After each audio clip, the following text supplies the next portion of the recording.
So, when God calls, itong topic na ito ay nagmula rin po sa ating main church at iisa, dumadaloy po dito. Moving from excuses to empowerment. Sino dito ang daming mga excuses sa buhay? Minsan tayo ay, hindi tayo minsan responsible sa ating pagkakamali. Ang dami nating itinuturo, ang dami nating mga excuses. Kaya may kasabihan sa Pilipino, kung ayaw, pag gusto, minsan pa kung ayaw, pag gusto, buti na lang, gusto mo ngayon, ginusto mo ngayon, may paraan. Kahit marami nag-invite sa iyo sa grillan, sa mga kalalakihan natin, nag-invite sa iyo sa basketball, and so on. Alam nyo, pinili nyo pa rin ngayon. Okay? So praise God. Badaanan ko lamang po itong ating vision ng ating church. Ano pong vision ng ating church? Louder, 1, 2, 3, go.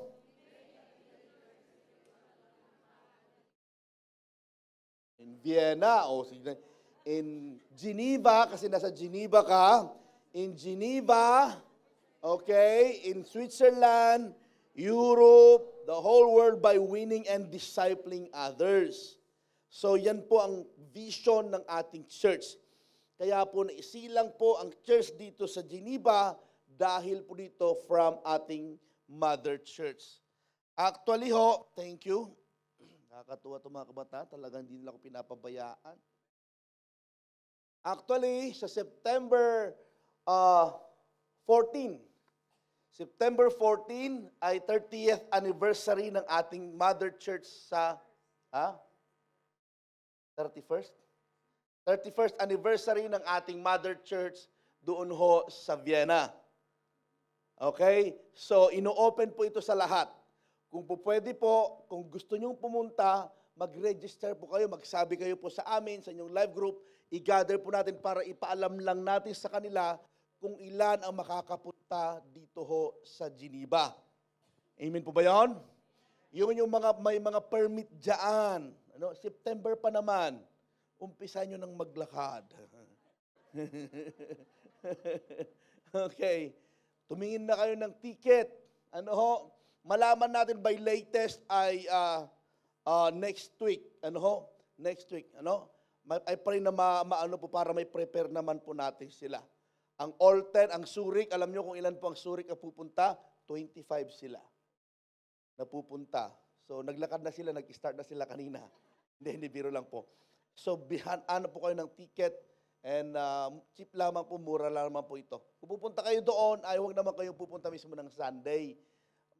Kumuha kayo ng extra days para malibot nyo na rin po ang Vienna, Austria. Amen? Salamat sa tatlo na nag-amen. So, dito po, ang ating strategy o ang purpose ng ating pong vision na ito is to love God and people. Okay? Yung horizontal muna. Okay? Yung vertical muna. Okay? Na pagmamahal. Yung vertical muna na relasyon, kaya nga cross, pag ganon at pag ganon. Mahal natin ang Diyos. Habang minamahal mo ang Panginoon, habang sinisik mo siya, ibinigay mo na lahat, isinuko mo, isinuka, kung ano man po yan, na-strengthen yung pananampalataya mo, nababago ka, madali na lamang na mahalin mo ang iyong kapwa. Kaya nga, nasa salita rin po ng Diyos yan, mahalin mo ang iyong Diyos ng buong lakas, buong isip, lahat po ng buong kaluluwa, at pangalawa, mahalin mo ang iyong kapwa gaya ng pagmamahal sa sarili. Kaya madali lamang po mag-reach out dahil una, nararanasan mo na ang Diyos. Sa paanong paraan? Okay, ang goal natin po, every believer is a disciple maker. So napakahalaga ng ating church, matandaan po ninyo, ang ating church mayroon pong talagang direksyon, mayroong focus na kung saan nais namin kayo dalhin sa inyong paglago kay Lord. Hindi lamang po yung a-attend ka, yung traditional church, tapos aalis ka na. Attend ka, alis ka. Hindi ho. May bahagi po kami, ini-impart namin ito sa inyo. Gusto namin kayo mag-grow. Bawat mananampalataya, bawat mga Kristiyano ay nagdi-disciple po sila. Kaya nga, ang strategy po natin ay unang-una ay win. Pakisabi win. Or winning. Ang ginagawa natin ay prayer walk. Nagpe-pray tayo. Matagal na tayo hindi nag-prayer walk dito sa Geneva. O kaya ang ginagawa natin sa prayer walk na ito, mayroon ding prayer of 3. Last month ay nagkaroon po tayo ng prayer of 3. Kumusta na po yung listahan? Gusto ko po maisulat to sa group ng mga live group para ano ko po doon kung ilan yung naging prayer of 3 natin at ilan yung nakadalo. Gusto natin i-organize po ito. Ilan yung na-invite po natin, ilan yung nadadala natin sa Panginoon. Napakahalaga na meron tayong nakikita. Amen? Salamat, Sister Judith, sa nag-iisang nag-amen. Please ipasa nyo yung mga names, please. Mga names ng inyong mga prayer of 3 at i-gather po natin at sino na po yung nakakadalo. Nagkaroon tayo ng Mother's Day event, na-invite natin yung iba. Magkakaroon tayo ng Father's Day, magkakaroon tayo ng mga picnic, grills, and so on. Ay bahagi po yon na para natin sila, intentional ito, para natin sila imbitahin. Para kayong, yung sinasabi ko parang bago sa inyo. Alam nyo, ini-explain ko kanina ito sa Luzon, excited sila na gawin ito. Alam ko, excited din po kayo. Amen? Nagbibiruan nga sila, magbe-birthday na ulit si Sister Myla para mag-gather ulit yung mga umatin kahapon. Kung kailangan mag-birthday ka 3 times a year, okay lang yun. Birthday ko ngayon, kailan ang birthday mo? Makakating ka, birthday ko. Invite mo, bakit? Kanang birthday mo sa December pa, pero i-celebrate ko na ngayong May. Ibig ko pong sabihin, find a way to connect with the people. Amen? Maganda yung nagpe-pray po tayo, maganda yung nandun po tayo, pero maganda ay lumalabas po tayo. Nag-i-intercede, pagkatapos natin nag-intercede, nag-i-invest po tayo. Tinatawagan sila, kinukumusta, ini-encourage, ini-invest natin sila, magkakape, and so on. Maraming mga paraan, yung tinatawag natin na act of kindness. Nandyan po ba kayo? Napakahalaga. Tapos ini-invite natin sila. Kung ayaw nilang umatin pa sa church, ayaw umatin sa live group, kung ayaw nilang pumunta sa church, dalhin mo ang church sa kanila. Dalhin mo ang church. Anong ibig sabihin, Pastor? Dalhin mo yung Bible study sa kanilang tahanan. Alam mo, meron akong pitsi-pitsi dito. Ay, gusto ko sanang kayo, pero pwede ka bang dalhin sa inyo? Mga ganong mga bagay. Bakit ko madali lang po kung gustuhin po natin. Busy ako, Pastor.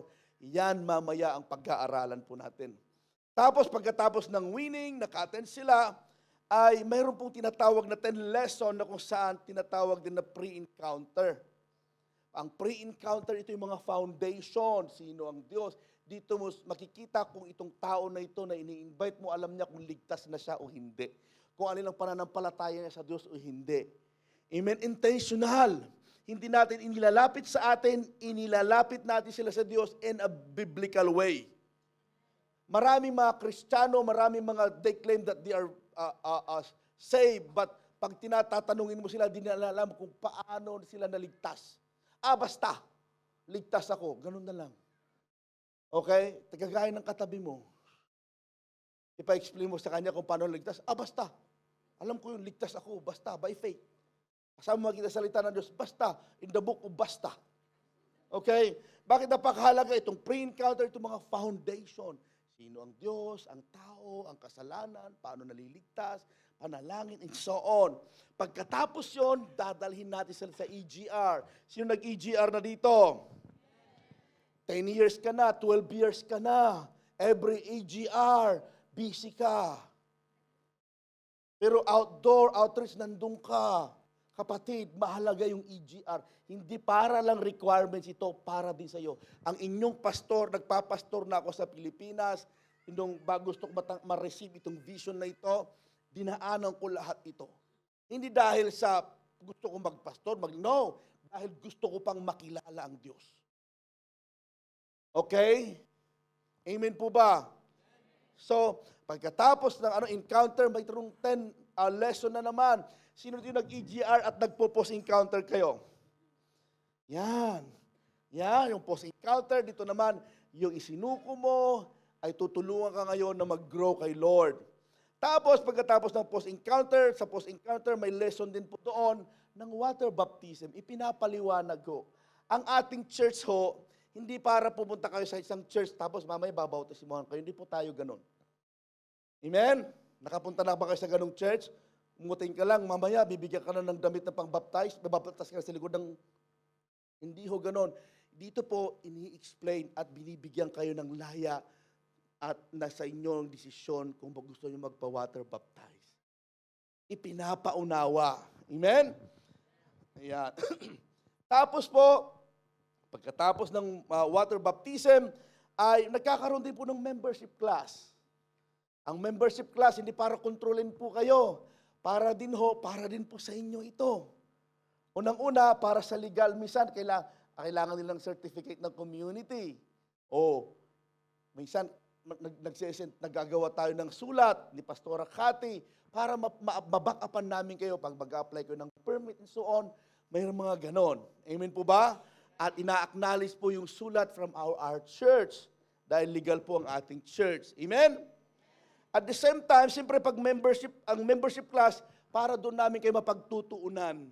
Lalo, okay? Lalo na may disciple namin kayo. Tapos, ilalagay na namin kayo sa life group. May mga life group kayong dito, mayroon kayong kinabibilangang life group. Taas ang kamay. Yung iba wala pa. Okay. Okay. Life group. Ayan. Tapos, pagkatapos ng life group, papunta na tayo sa discipleship. Doon na, pag nakita na yung life group leader, nababago ang buhay mo, talagang naayos ka, yung mismong life group leader sa'yo, ang mag-approach sa'yo na, sister, gusto mo bang mag-undergo ka ng SOD? Actually, meron tayong 54, na students. Pakitaas nga kamay ng mga School of Discipleship Batch 8. Taas ang kamay. Yan. Malapit na ang exam ninyo.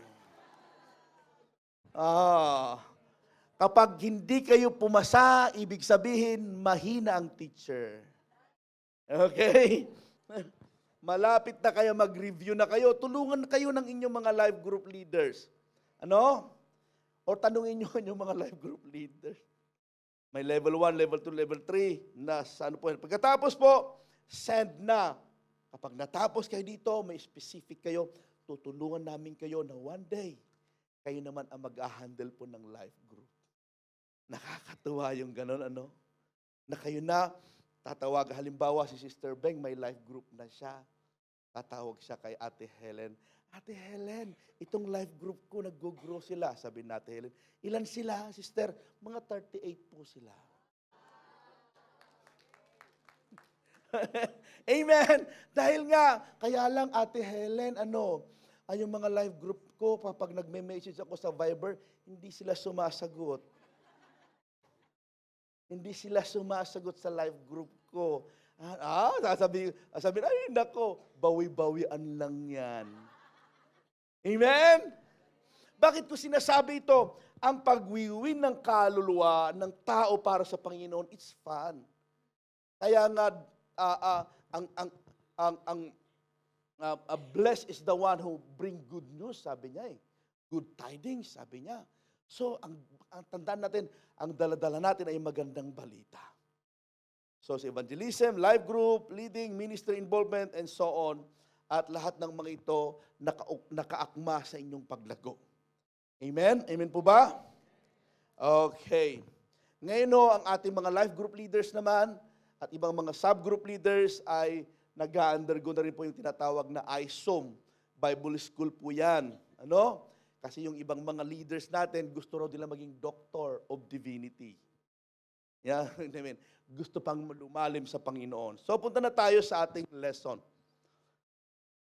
Huwag kayong mag-alala, bibilisan ko po ito. When God calls, moving from excuses to empowerment. Moving from excuses to empowerment. Tayong mga Kristiyano o tayong mga tao, ang dami nating mga excuses, lalong-lalo na kapag ang Diyos tumawag sa'yo. Hindi lamang ministry or ang Diyos may gusto siyang baguhin sa'yo. Halimbawa, sasabihin ng Diyos sa'yo, patawarin mo na siya, ang dami mong excuses. Pero kapag sabi niya, humingi ka ng tawad, ang dami nating mga excuses. Number 1, ang bida natin dito ngayon, ang Bible character natin ngayon ay si Moses. Sino nakakilala kay Moses? Nabalitaan nyo lang.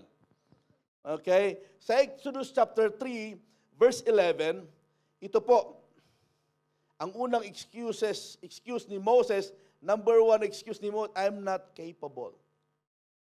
Naku, hindi ko kaya. Hindi ko kaya. Kayo na lang. Okay? Itaas mo ang iyong kamay kung yung katabi mo yung ganon. Okay? Sabi mo, ito, laging ganyan sinasabi.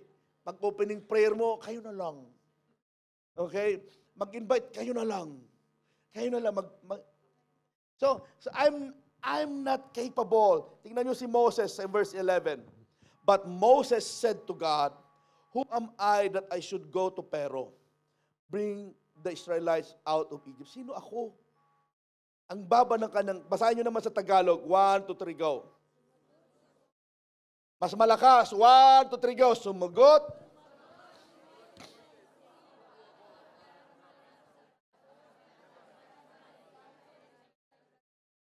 Sino ako?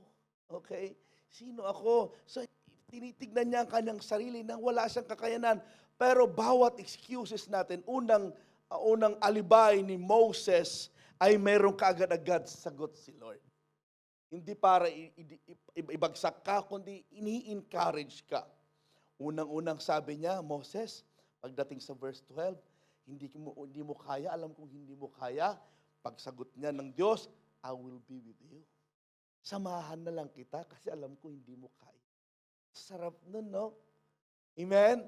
Dahil alam ng Diyos hindi mo kaya, sabi niya, sasamahan na lang kita. Okay?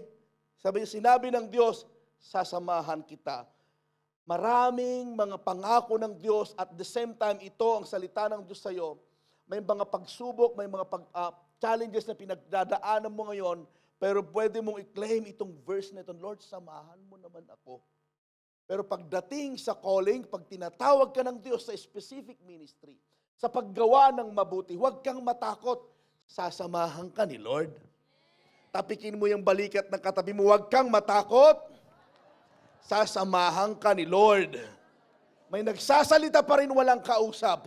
Natakot, samahan ka ni Lord. Siguraduhin nyo mayroon kayong kausap. Matthew 28:20, sabi naman sa New Testament, sabi ni Jesus will be with you always until the ends of time. Lagi mo akong kasama hanggang katapusan, may forever. Kung iniwanan ka ng iba nung panahon na may pagsubok ka, pero pagdating dito, yung panahon na hindi mo kaya, sabi ng Lord, anak, hindi kita iiwan, alam kong hindi mo kaya, babagsak ka, itatayo kita, sasamahan kita. Ang sarap ng ganon. Ang tanong, masasabi mo ba na hindi mo kaya? Minsan akala kasi natin, kung lakas mo lang talagang hindi mo kaya.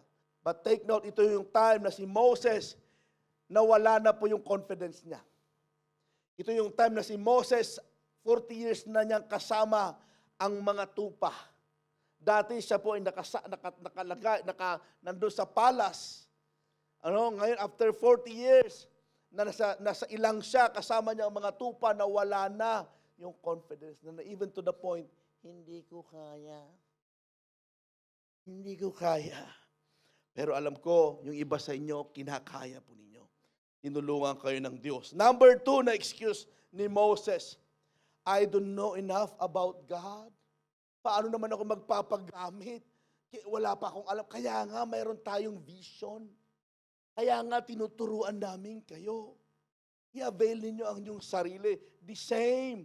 Ang sagot ng Moses protested, if I go to the people of Israel and tell them, the God of ancestors has sent me to you, they will ask me, what is his name?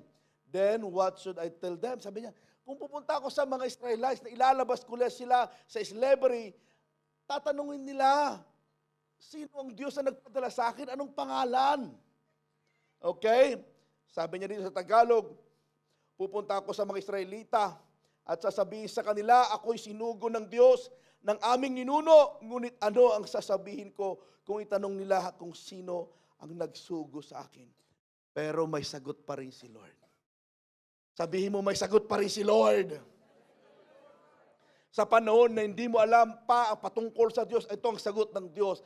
I am sent by the great eternal and covenant God. Ibig sabihin, sa verse 14, God said to Moses, tandaan nyo ang Diyos na ang kausap niya. pero marami pa siyang excuses. I am who I am, say this to the Israelite people. I am has sent me to you. Exodus chapter 3, 14 to 15. Yung word na I am ay lumabas ito sa unang kanyang mga ninuno. I am the great I am. Just imagine ang pangalan ng Diyos. Wala kasing maitatapat o may katumbas na pangalan na pwede mong itapat sa pangalan ng Diyos. Kaya ang pangalan niya is I am. I am a great God. I am a powerful God. I am a loving God, gracious God, forgiving God, God of justice. Yan, your creator, that's I am. So sinabi ng Diyos kay Moses, kapag pumunta ka doon, sabihin mo lang yung pangalan ko, I am. I am the great I am. Sabi ng Diyos kay Moses. Pero ang sinabi ng Diyos, ako'y siya ko. Sinugo ng Diyos na ang pangalan ay ako nga. Anong ibig sabihin niyan, Pastor? Kapatid, marami ka nang naranasan mula sa Diyos. Pinatunayan ng Diyos yung pagiging great I am niya. Siya ang great I am na nagmahal sa iyo. He is the God who loves you. He is the God who forgives you. He is the God who bless you. He is the God, siya pa rin yung Diyos na nagpo-protect sa iyo. Kaya anumang excuses mo na, Lord, hindi ko pa alam, di pa kita kilala. Anong sasabihin ko? Kapatid, ang dami mo nang naranasan patungkol sa Diyos. Ibig sabihin, ipakita mo, sabihin mo kung sino ang Diyos sa iyo. Sino ba ang Diyos sa iyo? Amen? Sino ba siya sa iyo? Ano ba ang ginawa niya na specific sa iyo? Yes, ang dami niyang ginawang mabuti, pero alam ko merong tumatatak sa puso mo na kailanman hindi mo makakalimutan. Amen? Palakpakan natin ang Panginoon. So, sinagot ulit ng Diyos yung kanyang excuses. In-encourage sa Moses, huwag kang mag-alala. Pangalan ko dala-dala mo. Ano? Sa Pilipinas nga may calling card ka lang, tapos nasa likod yung signature, nasa calling card na dala-dala mo. Papakita mo lang sa isang office, lalong-lalo na yung nakasulat doon sa may-ari ng calling card na yon ay kilala. May influence na tao, may malalampasan mo yung mga Bakit to? Ganun kakapangyarihan sa mundo, pero mas lalo na ang Diyos. Ano ba bang ikinakatakot mo?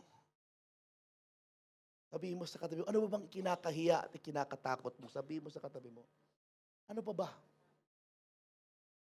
Pero, si Moses kasi ito, pero ilagay natin sa ating sarili, sa ating panahon. Number 3 na excuse ni Moses. People won't believe me, hindi ako paniniwalaan. Tingnan mo, sabi ng Diyos, sasamahan kita, alam kung hindi mo kaya. Yung una pa lamang, sasamahan kita, solve na eh. Sasamahan kita, solve na eh. Amen? Pero pangalawa, naghanap pa rin siya ng excuse niya. Ano? Hindi ko pa kita ganong kilala. Pero ito, but Moses protested again. Pakisabi, again. Alam niyo si Moses, parang ikaw. Sabihin mo sa katabi mo, parang ikaw. Ano, ang dami nang pwedeng mabuting bagay na gagawin mo na sana. Pero, ay, naku. Alam mo yon, minsan ay, ang dami nating pwedeng gawin, pero busy ako, pero nagbibisi-bisihan ka lang. Amen? Walang ganun dito. Amen po ba? Lahat tayo busy, di po ba? Patawarin tayo ng Diyos. Okay. But Moses protested again. What if, tingnan mo, what if they won't believe me or listen to me?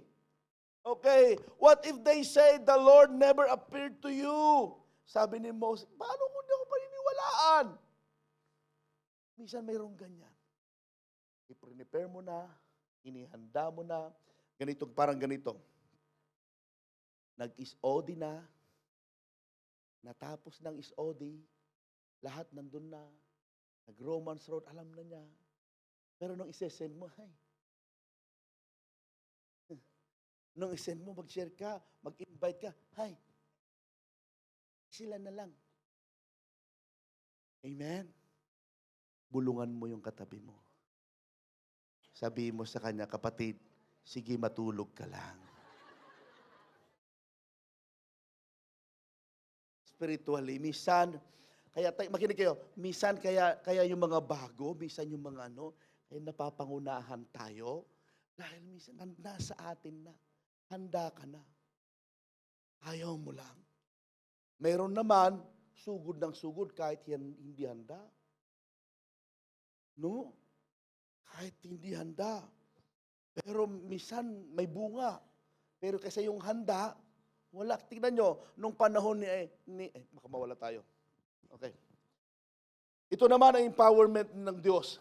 God's empowerment. Use the staff, hand, and the Nile authentication of process. Yung staff turned to serpent, yung hand turns to leprous, nagkaroon ng leprosy, Nile River turned to blood, and so on. You will receive power.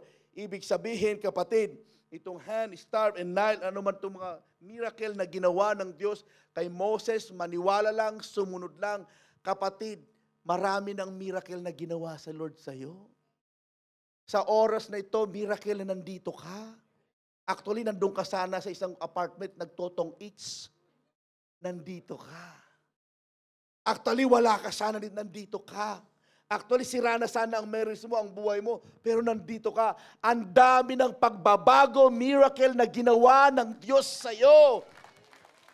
Alam mo, hinihintay ka na lang ng kapitbahay mo, kakilala mo, mahal mo sa buhay na magsalita dahil naobserbahan nila, may nababago na sa'yo. Kung takot ka, sabi ng asawa mo, itong asawa ko hindi na ako ganito, hindi na tinataraya na, ang bait-bait na. Pag tumatawag ka sa Pilipinas, may I love you ka na. Dati talagang, ngayon hindi na. Nagiging sweet ka na. Amen po ba? Alangan naman, kung kailan kayo na born again, doon kayo naging matapang lalo. Magsisi ka na, makasalanan ka, baka gano'n naman ng, ako, hindi kayo pakikinggan. So yung buhay na yan, na binago ng Diyos at binabago ng Diyos. Display yan na kagaya ng staff, ng hands, ng miracle, ng kapangyarihan ng Diyos sa buhay mo. Yung sasabihin sasabihin ng kapitbahay mo o kasama mo sa boarding house, dati-dati ang kuri-kuripot mo. Nung umating ka sa church, nag-EGR ka, tignan mo, ikaw na laging bumibili ng pagkain natin. Ikaw pa naglilinis ng bahay. Ang bait-bait mo ngayon. Kapangyarihan yun. May napapaubo na, nagsasabay-sabay pa. Amen? Nanonotice ni na Leon. Dati yung pinopost mo sa Facebook, kung ano-ano, ngayon puro Bible verse. Amen? Pero hindi Bible verse na patama, ha? Minsan tayo mga Kristiyano, alam nyo na yun, yung panalangin na binabalutan ng chismis? Ay, chismis na nababalutan ng panalangin. May mga gano'n, Lord, itong taong ito, ang dami na niyang kapalpakan sa buhay. Patawarin mo siya, magsisi na siya sa kanyang bisyong. Hindi panalangin yun, chismis yun, dinala mo lang sa panalangin. Hindi gano'n ang panalangin. Amen? So, ang ibig ko pong sabihin, napakahalaga na ma-display. Ang Diyos maraming beses na siyang pinatunayan sa'yo kung gaano siya kapangyarihan para maniwala ka lang at maniwala ang iba. Yung daladala mong buhay na binago ng Diyos, that's the powerful message para sa mga Kristiyano, sa mga tao sa paligid mo nakakilala sa'yo. Kung may halimbawa, nagtatrabaho ka, ikaw yung kilala, nandiyan na naman si Mr. Lake, nandiyan na naman si Madam Lake, tinawag ka ng late. Pero surpresahin mo sila. Biglain mo sila. 5:00 pa lang na madaling araw, nandun ka na. Uy, ano nangyari sa'yo? Tignan mo. Amen? Tapos, pag nagtatrabaho ka, hindi yung 4:30 pa lamang, 5:00 ang labas, 4:30 pa lamang, sinat off mo na yung computer mo, yung nakipagtsikahan ka na, hello, kumusta ka na dyan? Hinihintay ko nga ng 5:00 nakipagkwihalaw, ganyan. Kapatid, hindi yung ganon. Tapos maya-maya, kapag 5:00, para ka ng yung 5, 4, 3, 2, 1, ang bilis mo. Hindi ganon. Amen? Pero surpresahin mo yung boss mo. Yung mga taong nakakilala sa'yo. Dati kang nagmumura, ngayon hindi na nagmumura. Dati kang kuripot, ngayon hindi ka nagkukuripot. Dati kang maiksi ang pasensya, ngayon ang haba ng pasensya mo. Pakita mo yan, ipakita mo yan. Amen? Eh kung dito sa church, tinutulugan mo ako, hindi mo nare-receive itong sinasabi ko. Amen po ba? Okay, number 3. Number 4, I am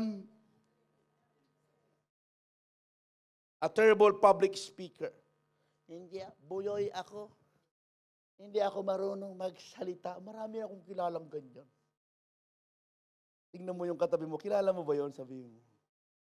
When it comes sa salita ng Diyos, even sa Bible study, usapang pamilya tayo, spiritual family. Tignan niyo sa Bible study, halimbawa sa W2. O sabi ni Sister Abby, okay, ano may sasabi mo ganito? Kunwari nag-isip, wala siyang masabi. Pero pagdating sa TikTok, pagdating sa mga alam. Alam ko mababait naman ng mga W2. Marami silang nasasabi. Sasabihin ng inyong live group mamaya, anong natandaan nyo, anong feedback ninyo sa preaching ni Pastor? Copy and paste. Tingnan mo. Kung ano yung sinabi niya ni ganito, I pray na makinig po tayo. Amen po ba? Napakahalaga. Hindi, parang utal ka magsalita, pero sa ibang bagay, hindi ka makapagsalita. Si Moses, ganyan no. But Moses pleaded with the Lord, oh Lord, I'm not very good with words. I have never have been, I'm not, pati ako nabulol na. And I'm not now, even though you have spoken to me. Alam niyo ba na si Pastor? Alam niyo ba na si Pastor, nung una ko rin mag-exhort, hindi ko makalimutan. Doon sa sitio Bislacan, Pangangan, Umingkan, Pangasinan. Meron kaming kapilya na yari sa kawayan nung araw. Sabi nung pastor, Pastor, balong. Sabi niya sa akin, nung pastor doon, taga Baguio. Mabalin nga si kati, ag-exhort iti offering. Inyaamok nga iti offering nga. Ay, anong alam ko sa offering? 14 years old pa lang ako noon. Hindi, lakas ng loob. Sabi ko, ang pag-offering po, sabi ko sa Ilocano, parang kitid tayo iti offering, mula sa puso. Hindi sa pilitan. Mandatory ito. Sabi ko. Meron pa akong isang English na natitira. Hanga pinilitan. Ngayon, mandatory na ito. Ti amok, ang akala ko nung araw, ang mandatory, voluntary. Ang basa ko nga sa curse nung araw, course. Merong ako kakilala ng pastor pa, nagpapastor na rin ngayon, nagre-rebuke nga ng in Jesus' name, I rebuke you. Ano yung magfa-flight yung demonyo? I rebuke you. Kunwari, pag ganun kayo rin, di ba? Di ba nung pumunta kayo dito, sa Switzerland, may mga bagay na hindi mo alam. Amen? Yung iba nga, kwento na pumunta ng Hong Kong, inutusan yung Pilipina, hindi niya alam ang English ng manok. Pumunta sa grocery, sabi ng madam, go to grocery and buy chicken. Hindi niya alam, nakalimutan na kung anong chicken. Hindi niya alam na, sasabihin niya, kumuha ng itlog. Madam, where is the mother of this?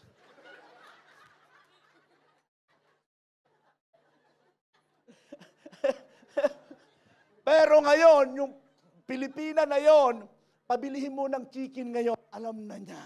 Sa una, nagkakamali. No ako nag-exhort ng offering, nagkamali ako. Kala ko mandatory, voluntary pala. Amen? Meron pa nga nagsasabi hanggang ngayon, sabi niya, letter F. Instead na letter F. Meron nga kabataan, kilala niyo, may kabataan, sabi niya, nung nahanap po yung nawawalang gamit ng tita ko, nahanap po sa safe and sound. Instead na lost and found. Lahat tayo nabubulo. Pero alam niyo po ba, si Moses, although alam ng Diyos na makahinaan siya, pinili pa rin siya. May mga upside down. Amen po ba? Alam nyo, nung una ko nakakita sa Austria, yung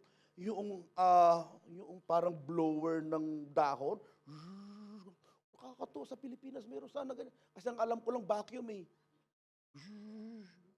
May mga ganong mga bagay na minsan akala, ganun din ho sa spiritual. Si Moses, nawala yung confidence niya.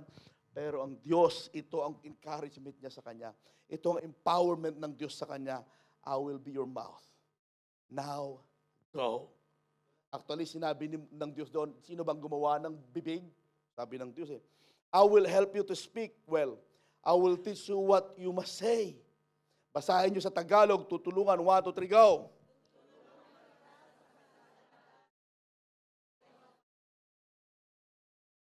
Minsan, sabihin, ay Ilocano kasi ako, matigas ang pananalita ko. Ay, Bisaya kasi ako. Hindi na yun. Pero alam niyo po ba, kapag tayo nag-i-Ingles at Pilipino ang nakaharap, nakakapangilabot. Pero kapag puti, okay lang yung English mo. Amen? Pero ang mahalaga, kapatid, ang Diyos, makikita mo, ibinabalik lang ng Diyos si Moses kung sino ang Diyos sa kanya. Yung the great I am. Ang dami mo ng pinagdaanan. At alam ko, naniniwala ko, handa ka na for greater things. So, sinagot ulit ng Diyos yung kanyang excuse na pang-apat. Ito na, last. Sabi niya, but Moses again, I am not qualified. Sabi niya, but Moses again pleaded, Lord, please, send anyone else. Ayaw niya talaga eh. Sabi niya, Lord, ang dami nang sinabi eh. Ang dami ng excuse, sinagot lahat. Sasamahan kita, ako magsasalita para sa iyo, ako ang great I am. Pero sabi sa dulo, ayaw ko.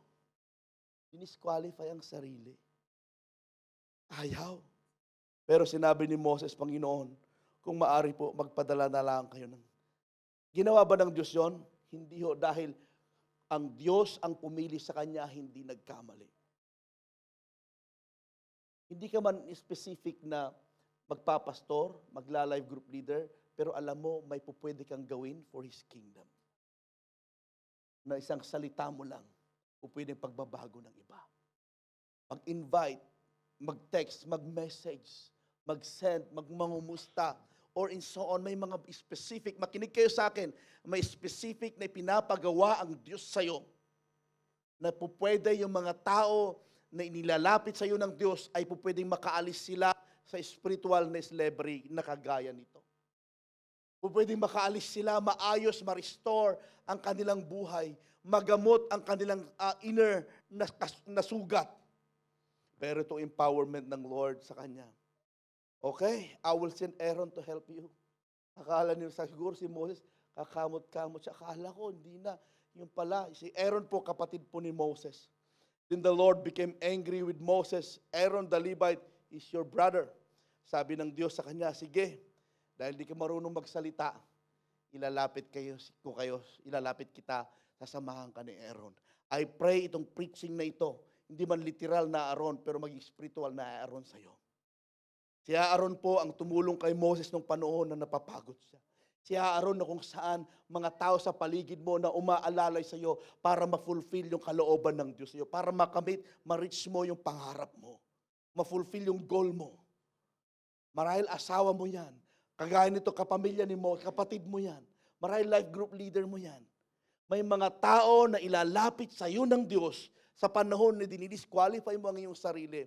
At ito yung sabi niya, anak, mayroong ipapadala siya para ikaw mangyari pa rin yung pagtawag ng Diyos sa iyo. At dito pa pagsusumain mo dito sa story na ito, expert si Lord sa mga umaayaw. Expert si Lord sa mga nagtuturo. Sabi niya parang yung sino dito magpapastor? Ay, ikaw magpapastor ka. Naku, tingnan mo. Ay, ikaw na lang. Gumaganon-ganon, nagtuturuan. Pero ito, hindi pa rin disqualified ng Lord si Moses. Pagkos, nag-send siya ng isang taong malapit sa kanya at nakakilala sa kanya para tulungan siya. yung life group leader mo. Kami as your pastor. Pwede kami ang yung mga spiritual Aaron. Yung nag-invite sa'yo. Yung kasama mo sa bahay na alam mo kapareho kayo ng Kristiyano. Amen? Sila yung maging Aaron mo na magsasalita, magli-lift sa'yo, mag-i-encourage sa'yo, mangyayari lang ang tawag ng Diyos sa'yo.